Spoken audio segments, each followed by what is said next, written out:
The Venmo debit card is a physical card linked to a user's Venmo account, offering a convenient way to access funds and make purchases both online and in-store. Here's how it works. Link to Venmo account. The debit card is directly linked to the user's Venmo account, which serves as a digital wallet for storing funds received from friends, family, or other sources. Funding source. Users can choose to fund their Venmo account by linking it to their bank account, debit card, or credit card. Funds in the Venmo account can then be accessed using the debit card.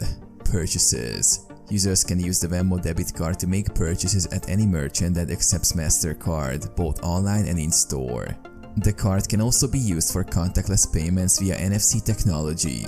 Split payments. Venmo's social features allow users to split bills and expenses with friends directly from the app. The debit card can then be used to access funds to cover the user's portion of the expense. Cash withdrawals. Users can withdraw cash from ATMs using their Venmo debit card, providing access to funds stored in their Venmo account. Security. The Venmo debit card offers security features such as chip technology and the ability to lock or unlock the card from the Venmo app if it's lost or stolen.